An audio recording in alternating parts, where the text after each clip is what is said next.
Okay, so what's next? This tree has actually been in the ground for 3 days, I think. And as you can see, it's starting to open its leaves beautifully. So I'm very happy with that. So the tree for now seems fairly happy. So I'm very pleased with that.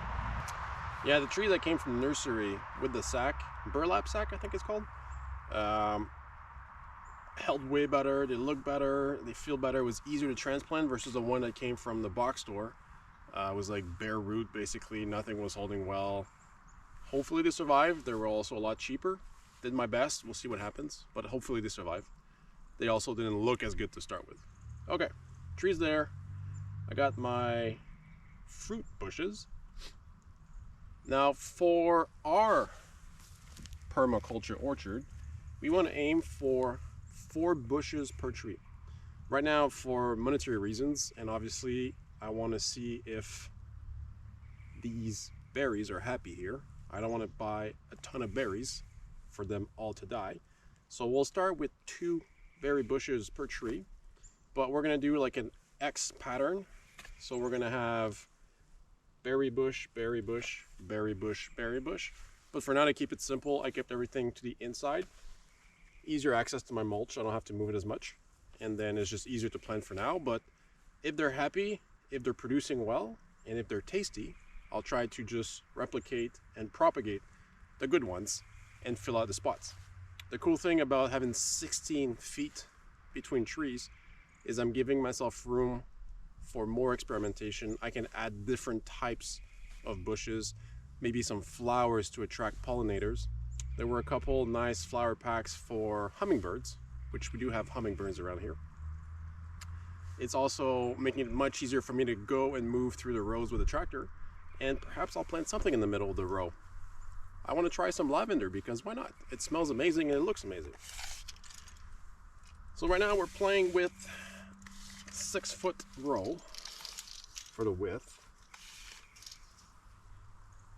The other ones are planted 1 foot inside of the row, so 6 feet is here, 3 is the middle of the tree. So that means one of the bushes would be at 5 foot, and the other one would be at 1 foot. And give or take 3.5 feet from the tree, give or take. See, this one's at 3, so a bit more towards here. And I just want this one in line. So over here. Perfect. The spacing doesn't have to be perfectly accurate. It's just I want it to be in line and look good. And I want it to be somewhat uniform. What I'll do now is I'll dig the holes, plant these. I'll throw some cardboard around everything, and then I'll add some mulch on top. The goal of the cardboard right now is to suffocate everything that's around the bushes in the tree so that it dies, decomposes, makes great compost, feeds the soil, and then these plants are not competing for nutrients. They're not competing for resources because the weeds, the grass, and everything else is being suffocated by the cardboard. And then this mulch has been there for a while, so right now it's a bit more compost than mulch, but the goal is to help with stopping the grass from growing. It helps to keep the moisture because the berry bushes love to have that moisture around their base, and eventually it'll break down and make compost, and the cardboard eventually will also break down and make compost, which is why I'm aiming for that non-printed, non-marked cardboard, and not the one that has a plastic feeling on the outside, just your good old typical brown corrugated cardboard. All right, let's get to it.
think these roots are rotting out a bit to make good compost.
Pizza boxes also work great.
Awesome. Just have to do it 2 more times for the bushes, and then similar for the plum trees, and we're done.